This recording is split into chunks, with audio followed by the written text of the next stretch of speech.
looking at him thinking, this person is happy for no reason at all. He can't be making a lot of money. Nobody's even being nice to him right now. He's not getting any attention and he's still happy. Nothing is affecting him. And he's obviously not, emotionally unstable. Like he was able to show up. I said, okay, you're not in the insane asylum, in the mental hospital, but you're here and you're able to survive. What's going on? So I thought, whatever this guy has, whatever he's figured out, I want that, and I want that for my life. Welcome to the Behind the Fitness podcast, where we interview the world's most motivating and successful fitness trainers, instructors, and coaches to inspire people to be their very best every day. Thanks for joining me today. I'm your host, Ted James. Now let's get going.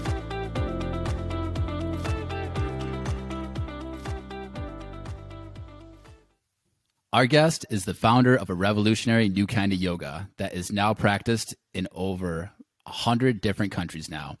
She's the author of several best-selling books. The New York Times named her the Yoga Rebel, but most importantly, she's a wife and a mother to their 4-year-old daughter, Daisy. I want to welcome Tara Stiles, founder of the practice Strala Yoga. Today, we're going to really get to know Tara and learn how the practice of Strala Yoga can help people accomplish more through softening and connecting with their creativity and purpose. But first, Tara, can you tell us something that you believe makes you successful in health or fitness that many people might disagree with? Oh gosh, that's a really good question. And especially now, I think that there's the internet in this kind of massive feeling pressure way for so many people. I think half I kind of got lucky that I started before that. And another half of me feels like, well, even if I was starting now, I wouldn't feel the pressure to necessarily do all of the things that you see everybody doing, and really staying in a way doing the things that you want to do in the way that you want to do them. And I think that, you tell that to somebody and they might say, okay, that works for you because you're you. But I really think that that actually works for everybody in a way, So I think that's super important to do the things in a way, share your projects in a way that you're comfortable with, do the things that make you feel good about yourself. So you feel good, not just when you have the success or are climbing up that success mountain or whatever that feels like, but you feel good really every moment along the way. And I do think that that's possible. I can agree with that. Yeah, that makes sense. Rather than, I've said this before, it's competing against yourself yesterday instead of competing with everybody else on the internet and being your authentic you. I mean, yes, you can see what other people are doing and be like, oh, wow, okay, that'd be good for me. And that's just called learning. But sometimes you can get caught up with, how come my results aren't the same as this person's? I should do that instead of what I think, what really would work best for your authentic self. Yeah, I think, anybody that's interested in sharing something, whatever that process is, you have this idea and maybe you're the only one that has that idea, but it's really inside of you. So you have a unique point of view, even if you're sharing something that so many people are already sharing in different ways. And I definitely felt like that yoga was my idea, but my idea wasn't that I created yoga. I had a unique point of view about it. And, really in the beginning, you do feel alone, like you're the only one that has this idea. And then if other people enjoy that idea, then they join up with you and share and do your practices with you and that kind of a thing. But I think so many people now can forget that you are unique and you are the only one with that specific point of view. So however you decide to share that message is going to be completely the only one like it in a very special way if you actually allow yourself to share that thing in the way that it feels for you. And I think it's just so easy to get caught up in a formula, whether it's, with yoga studios, online studio, clothing or brand deal or whatever the 5 things are that you're looking at the 5 people you admire and realizing that those things might be cool for those people, but what are the things that you want? Maybe they're the same 5 things and then you just go for it, but maybe they're 5 completely different things. And that's wonderful too. Mm-hmm. And I think on the flip side of that, the internet helps more people connect where you might have your authentic message that you believe in, but the first, your family or your friends or whoever is around might not really see or understand whatever that message is. And then you can get online and realize there are a lot of other people that are just like you that really need to receive that message. That definitely happened for me. I mean, I was doing yoga and then learning about yoga. And then my big thought was, why doesn't everybody do this? And then I learned, okay, my friends and family don't do this because they feel intimidated. They feel like they need to be different or more flexible or whatever their reasons were. So I started sharing it online with YouTube videos kind of back in 2007 and 8 when there was just, cat videos and dog videos on YouTube. But I thought, hey, which are great too. Yeah, those are awesome. When my friends back home had their back pain and their first relationship wasn't working out, those kinds of things. And I was always kind of raising my hand to them when I would go home for holidays and say, yoga can help. And they would say, that's strange. I'm not going to do that. So I was literally making videos for my real life friends. And it turned out I made all of these new friends on the internet. I mean, still to this day, my immediate family is like, what do you do? Why do people like to do yoga with you? Can't they just do yoga on their own and these kinds of things? I mean, they get it here and there, but, they make fun of me, but they also, they aren't my immediate person that really believed in me and connected with me. They kind of bought in later after everybody else was like, oh yeah, this is okay. Oh yeah, if so-and-so celebrity says that what you're doing is okay, then my parents will actually have confidence in me, which is always kind of funny. But yeah, in my experience, the internet can be a wonderful place. It's just people connected, and if you can share something that's useful and kind of avoid sharing something that you wouldn't actually do in real life, something that would be, embarrassing or just to get attention or whatever it is, those things aren't really landing and helping people anyway. So if you have this thing inside of you, you have to get it out. And if you get it out, you're going to find enough people that say, thank you, I want more, let's do this. So. Yeah. Oh, that makes so much sense. Well, can you give us a little bit more background on yourself and then tell us what drove you to find your love for yoga in the beginning, before you even started teaching? What is the story behind why you do what you do? Oh gosh. Well, it definitely picked me up, kind of the way that a mama cat would pick up the baby cat and just drag it around. I feel like that's what happened to me with yoga. It wasn't my plan at all.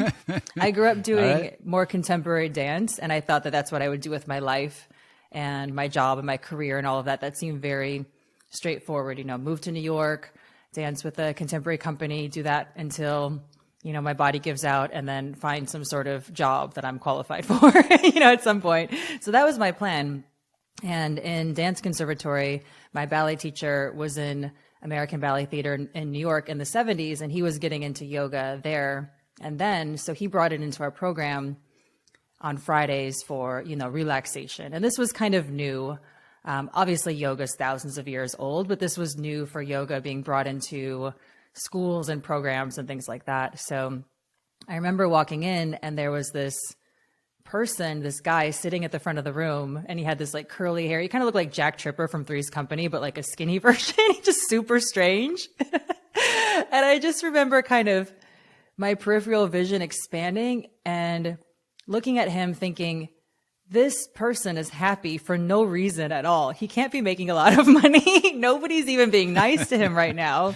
He's not getting any attention, and he's still happy. Nothing is affecting him. And he's obviously not, emotionally unstable. Like he was able to show up. I said, okay, you're not in the insane asylum, in the mental hospital, but you're here and you're able to survive. What's going on? So I thought, whatever this guy has, whatever he's figured out, I want that, and I want that for my life. So I was in the right place. So I started to do this class, and it was this simple kind of physical practice. And being a dancer, it wasn't challenging. I wasn't feeling like a workout or some kind of extreme sport. So everything, was pretty easy in my body, obviously.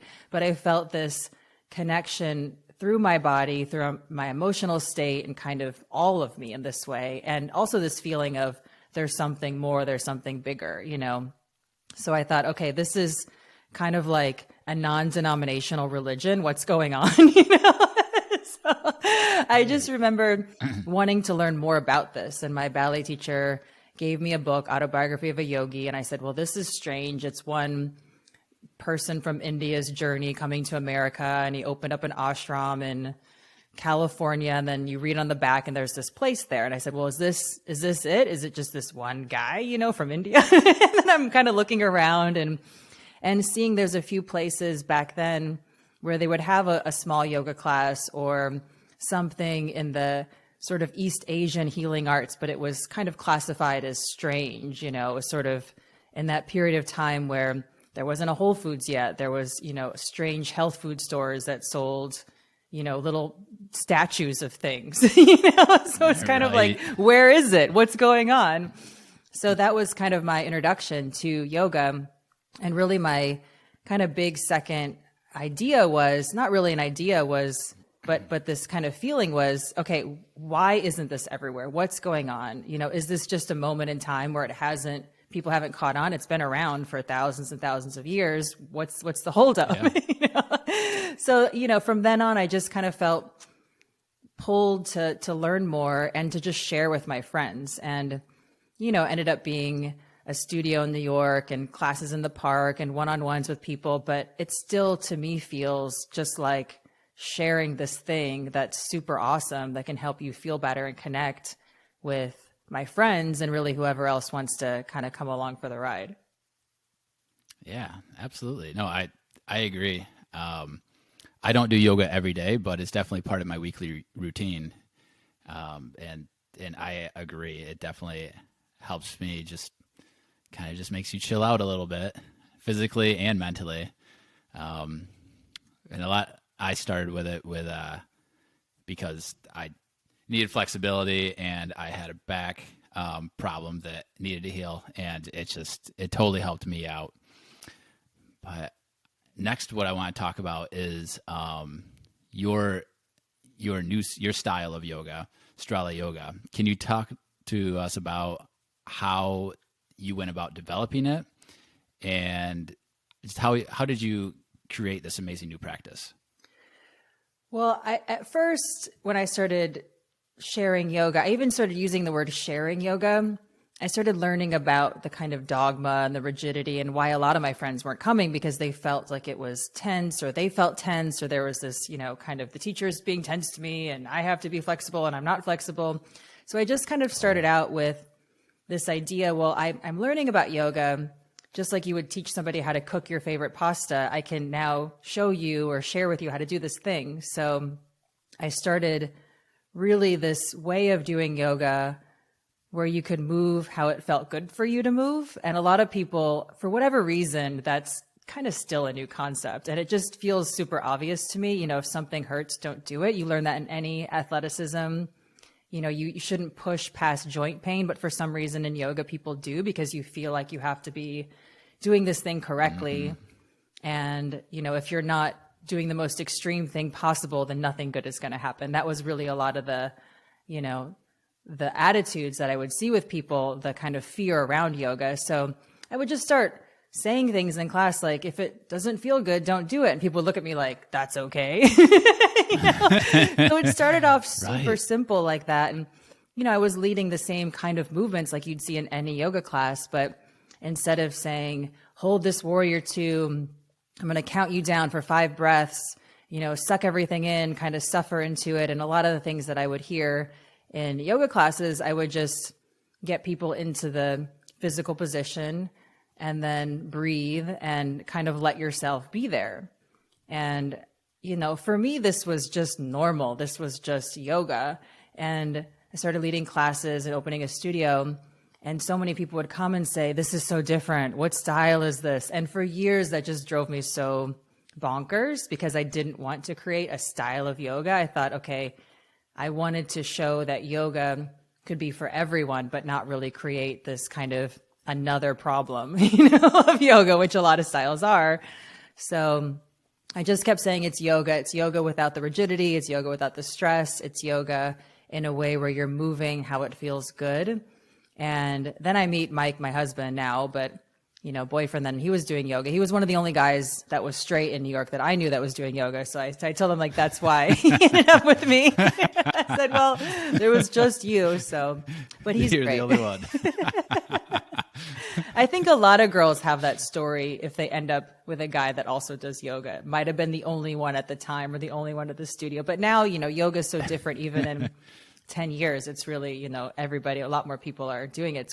Everybody knows what it is.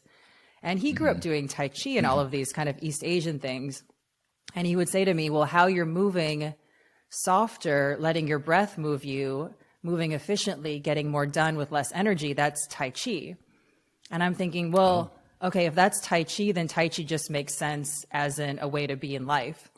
And then another friend of ours started coming to the studio, and how I would like to connect with people, whether it's through physical touch or just moving myself around the room, was always, kind of creating that right relationship between myself and another person, not pushing somebody into the most flexibility they could have, but kind of seeing what was happening with them, giving them a little guidance. And then this person said to me, Tara, that's shiatsu. And I said, I know nothing about Tai Chi. I know nothing about shiatsu. I guess I should learn.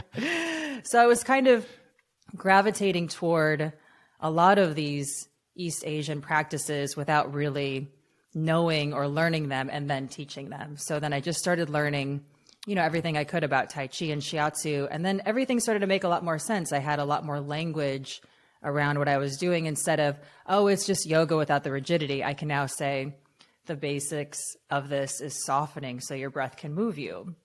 And that also is the same in Tai Chi. And the people are like, oh, okay, yeah, that makes sense. So I just feel like I got more clear over the years in what I already was gravitating toward and became more knowledgeable, like you say, just learning about it more and being able to share it in a more clear and effective way. So yeah, I feel pretty lucky for being able to kind of find all these ways to express myself. No, that's very cool. Very creative of you, definitely, and then go down there. Can you explain to us a little bit more about just briefly what Tai Chi is and some of the other things that Strala Yoga dips into? Yeah, so Tai Chi, at least the way I love to talk about it, is you don't need to be, this Tai Chi master and wear the outfit and do all the things, I think Tai Chi just never got a bad reputation because it's not very popular. At least it's not very popular yet. Okay. I always tease with Mike, I say, if Tai Chi ever becomes like a big deal, then it's going to have all the same problems of yoga. People are going to be wearing like special Van shoes and like special outfits and like trying to do hand signals and like have tension in their fingers. But the reality of Tai Chi is softness is the basics of everything. So without softness, you can't move. You need to be movable in order to move. And it's such a cool thing, kind of every high performance athlete is doing this. They're finding their best mobility, not by pushing and struggling, but by allowing themselves to relax when they're doing the very challenging thing. And that's what I love about Tai Chi. It's allowing yourself to be easy enough so when you breathe in, your breath actually moves you. And when you breathe out, your breath actually moves you instead of just staying in this position and waiting for it to be over. Oh, okay. Yeah, that makes sense. And going back to earlier, I definitely had those ideas about yoga when I first started doing yoga. And I was always a runner and into more strength training before I found yoga a few years back. And there was a lot of positions that I couldn't do. And I would get done and I knew I needed to work on them, but I would definitely feel defeated. But the more I got into yoga and learned about yoga, the more I realized that just because yoga looks like this for this person doesn't mean it needs to look like that for me, especially today. My goal is to get looser hamstrings right now, one of the goals, and that's what I need to worry about, or not worry about, but like that's a focus. So I had a lot of those negative thoughts about yoga also. Oh yeah. Just not being able to be a yoga person or whatever that looks like. Yeah, you and everybody like you is my favorite kind of person to share yoga with, because that's the whole thing. Somebody like you isn't coming in and trying to be, spiritually elite or doing, some fancy pose. You actually just want to feel better. It's harder to share yoga with somebody who's been doing it for 10 years and feels, like somehow they're achieved enlightenment because they can do the splits. So I remember when I first started writing for things, one of the publications I wrote for was Men's Health, and I made friends with some of the guys that just work there, the sports writers, and everybody was kind of an on the side athlete or runner, bicyclist, something like that. And we did this little video series. It was so funny at the time, called Yoga Emergency, where a regular kind of person, it was usually a guy, but we had some girls too, would call with their emergency. And then I would kind of run out of my apartment barefoot. And I'd be like the yoga teacher coming to help. But the emergency would be, I'm super stressed at work. Can yoga help me? And then I would come and we would do the pose, and it would be like an instructional video for the website of menshealth.com. But a lot of it was gym people or athletes, and, a lot of that showing that if you can't touch your toes, bend your knees. The goal isn't to tear your hamstrings. Yoga should help you and not hurt you. And yeah, it's super hard when we just see pictures of really flexible people doing things, that's some sort of goal. And for someone like you don't need to be super flexible. You need to have a nice balance in your body so you can live your life and do all the things that you want to do. Putting your feet behind your head just eventually leads to hip replacements. It's not good for anybody. Oh, yeah, no thanks. I don't think I need to worry about that, to be honest with you, but no, that's great. And I want to talk more about how Strala Yoga can make a difference in like my life and our listeners' lives. Sure. I think the main feedback that we always get, and something that I'm super happy to hear, is that people feel better immediately and more calm, more connected. When you're moving through yoga and really anything in this kind of Tai Chi way where you're allowing your breath to move you, you're getting a little bit more tuned into the areas that are a little tight, the areas that need a little bit more strength, and you're kind of noticing more what's going on with you. And essentially you become more balanced and you feel better. So that's really part of the big center of what we do, is leading the classes in such a simple way where people can ultimately figure that out for themselves. And it's fun whenever we get together in person, whatever town or city we're in. We always have a pretty different bunch of people. It's not kind of all athletes or all moms. It's, you'll have a 90-year-old grandma and a 7-year-old kid and an athlete and somebody else. And this is kind of what's cool about yoga. If you can, as an instructor, lead a class in a way where you don't just say everybody's invited, there's no judgment here, but that's actually in the way that you're sharing yoga, the way that you're teaching, then people do feel like they can come and feel better inside. And then you look around, you say, oh, wow, it's not all just people like me. It's kind of a slice of life of everybody. So I think it also helps you kind of be a little bit more okay with, how you move around in the world. And that's individual for everybody. And I don't really, say all these things in the classes because I think it's kind of corny too. But you just do the thing and then you feel better. And then people write me and call me and we meet on the street and say, oh, okay, yeah, I quit my job. My relationship improved, I stopped eating crap. And it's not like I'm saying,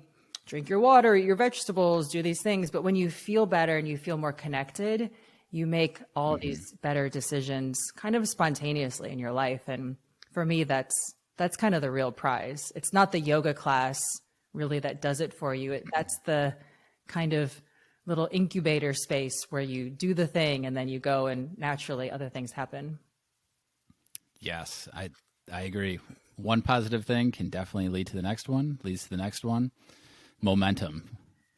And I think that happens with everybody's life. And it's hard to kind of put it into words like you said, you don't really like talk about that during your class because it's kind of hard. It's different for everybody. So it's kind of hard to put it into words exactly how that works, how this yoga class is going to translate into, quitting your job to find some new passion or whatever it is.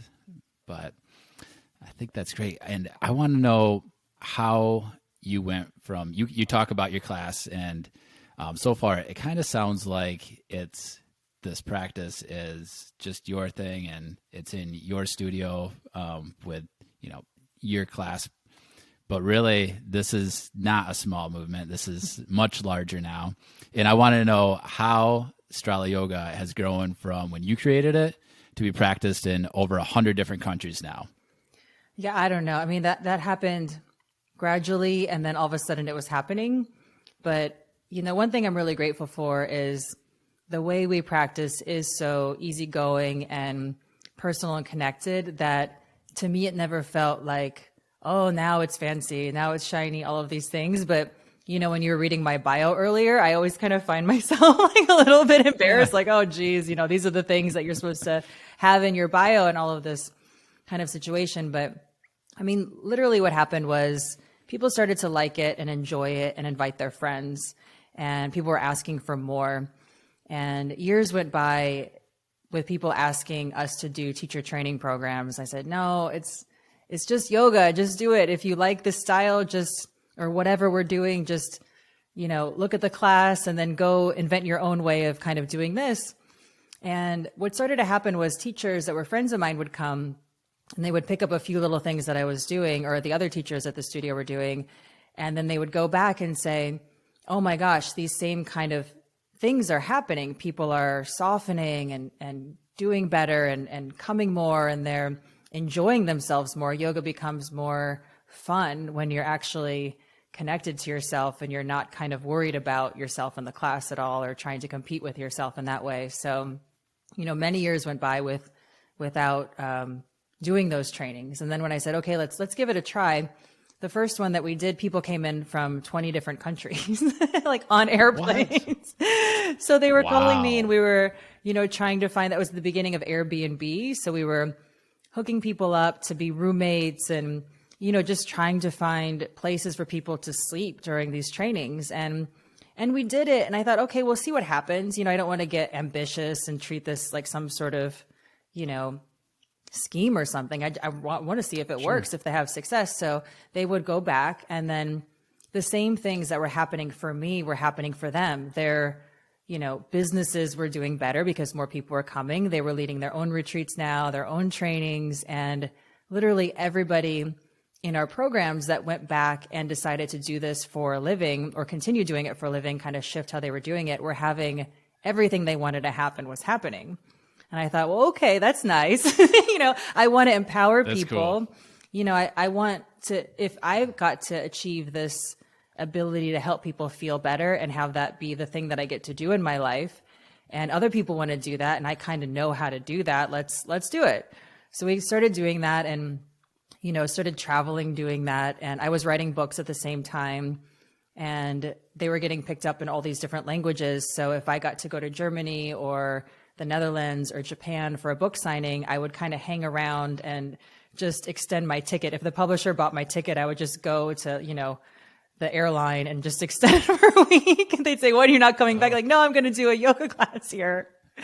And then, find somebody that would have a space and ask if anybody wanted to come. And, so just started doing that and did that for years and years. And people just became self-empowered. And I guess in a way, it kind of helped people be their own successful yoga story in a way, not just building themselves up and having this nice business, but also really helping their community. And so we've got thousands of people now doing this all around the world and partner studios.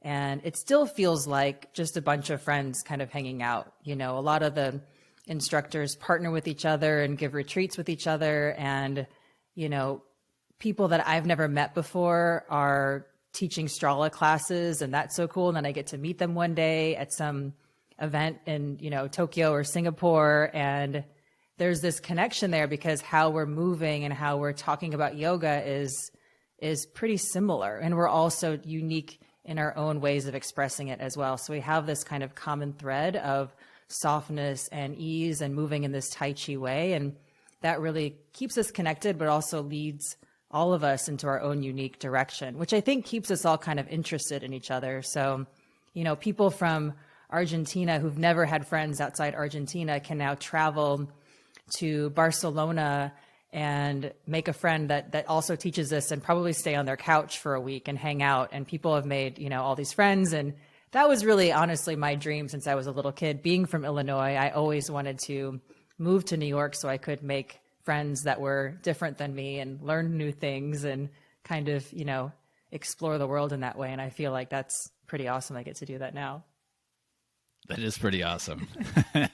That's pretty wild. That's quite the ride right there. That's very cool that you got to move around and check out all these different places and meet so many different people. I'm sure that's made you grow in so many different ways, just meeting all these different people. Oh yeah, I feel so lucky. I mean, especially being in New York is a lucky place because everybody comes through New York. So just by default, you're going to have people in your class that are completely different from you. Even if they're doing the same things, they're going to be from a different part of the world. They have different family, different background, all of this stuff.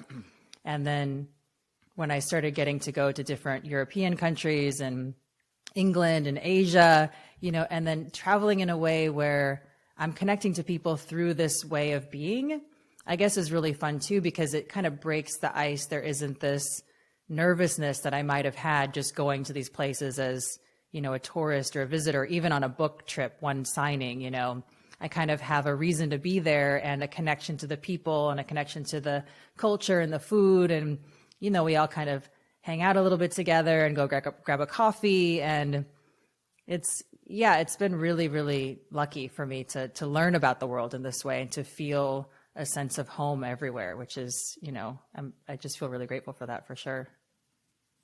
Yeah, I can imagine. So you go into these places and instead of just seeing what's in the travel book, you get to meet the people and really see the behind things that, not all the tourists probably see. So that's great. That's amazing. Well, I want to dive into know more about you personally a little bit more now. So can you tell us a quote that you live by and how you apply it in your day-to-day life? Oh gosh, I was thinking about this and I don't know for sure if this is a quote, but it's definitely an action of soften, move with ease, notice how you feel, and go from there. Okay. It's sort of like when I was learning yoga and then learning Tai Chi, I had to break it down into these really kind of simple actions. I was like, so how do I actually do this in like 3 steps and everything that I'm doing? And it kind of came down to that: soften, move with ease, notice how I feel, and then go from there. And it always works. I always kind of come back to that. And really any nervousness or any questioning I have about things that I'm doing or, ideas or projects, I just kind of do that. And then it becomes obvious what I need to do, or a little more obvious, I guess. Kind of puts you in a more relaxed, creative state of mind to tackle whatever problem that you're dealing with. Yeah, for sure. It takes that edge off in a way and kind of, I guess everybody talks about kind of aligning with yourself. And I think for me, that's the way of doing that. It helps me align from the inside out instead of, kind of saying, I need to do these 5 things. I say, okay, what is it that I need to do? Oh, okay, I need to do those things. That makes sense. Yes. Instead of waking up and just going to work right away, then that plays into the stress again, that just relax a little bit and you probably knock it out faster. Yeah, true. Well, what do you do when your mind tells you to stop, to not get that yoga session in or do that thing you need to do in order to better yourself? Oh, well, if I'm successful, I guess. I mean, I think it's not honest to be like, oh, every time but if I'm successful, which, I feel lucky that I do these things enough where whenever I'm off, at least I know intellectually what to do to get back. And I know enough things to just actually calm myself and do it and just wiggle my way back before too much time has gone by and I'm completely, off the rails or whatever. But for me, it's just kind of slowing down a bit. So I'm kind of a fast person. I like to do way more than I should be doing. You know, like I'll be the person that opens the drawer and like is cooking something at the same time and forgot that the drawer was open. So for me, it's actually making myself slow down. Yeah. I think that's why these practices are so good for me. You know, I would be, if I was attracted to like high intensity interval training, I'd probably, you know, give myself a heart attack or be one of those like women with shoulder pads, like crushing it in life. You know, I would do a lot of these gestures, and it's probably more my natural state, but I wouldn't like myself if I was like that. So I need to slow down. So I think for me, it's literally, that's the first step, is slow down for sure. Okay. You're like, this girl is weird. No, it makes sense though, because having that kind of personality, I think yoga really helps with that. I mean, if you're somebody who's always a doer, and you can get burnt out sometimes, but if yoga is making you slow down a little bit, then you tap into your more creative side. You're still going to do the things, but you'll be able to be more creative with it. Well, the next question is something that kind of relates to the last one, probably for you. What would you say your personal philosophy is? Gosh, I love this because I feel like there's so many, and it's changed over the years too, as I've, you know, hopefully gotten less ridiculous as I've gotten a little bit older and become a mom. You know, it used to be make your own rules, and now I feel like that's so silly because Daisy found this t-shirt that I made that says make your own rules with Reebok, and she says, well, I'm going to make my own rules now too. I'm like, oh geez, that probably wasn't a good idea. Candy every day. But I think, you know, my personal philosophy and one I like to share with others, you know, when appropriate, is you deserve to feel better.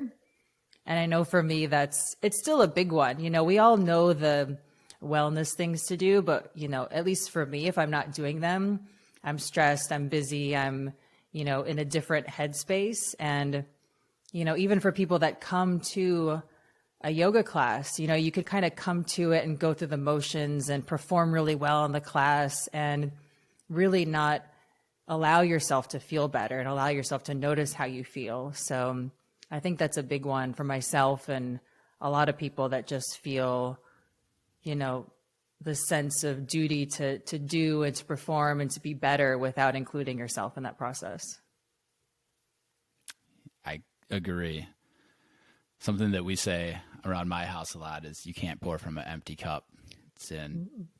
I agree with what you said, because, I mean, you can't do good for somebody else like your daughter if you can't take care of yourself, if you're not taking care of yourself.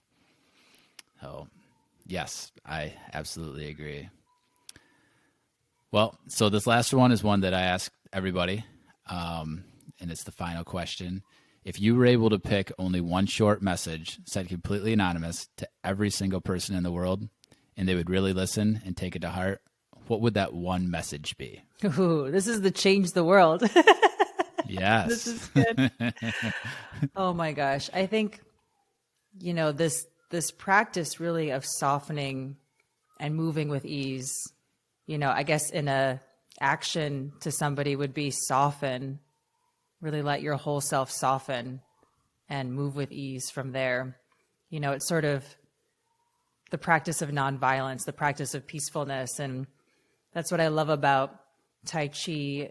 You know, I can teach a yoga class and it doesn't look like Tai Chi at all. It just looks like you're being invited to be good to yourself. You're being invited to be really interested in what you're doing and achieve and go as far as you can, but you're not, there's no presence of violence or you're not good enough or all of those things. And I think the center of all of that in Tai Chi is to soften and move with ease. And I think that's just so cool. Now I watch all these old movies with ninjas in them and they're all like, they do everything and they get so much done and they, you know, leap across the buildings and whatever. I'm sure there's wires and all of that, but really the cool thing about that is there's no energy wasted. There's no self-harm happening in all of this achieving that they're doing. And, you know, I think obviously if we can soften and be good to ourselves and move with ease, then, we're just going to do better in general with whatever else we decide to do. Yes. Well, can you share with us how we can connect with you? And then we're going to say goodbye. Sure. Well, it's the internet, so I'm pretty easy to find. Thankfully, that's easy these days. It's, it used to just be a website and your Hotmail address, I guess, back in the day. Right. Or your Yahoo then, or then it was Earthlink.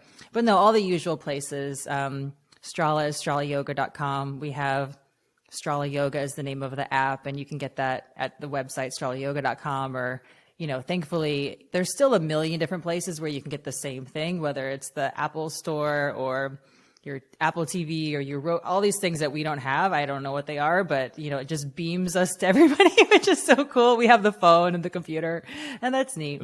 But those are the places. And then social media, things like that, it's pretty nice easy way to kind of connect with somebody. And I just love talking to people about all kinds of things. So if anybody wants to move with ease a bit more and feels like I could help, I'm happy to chat with you for sure.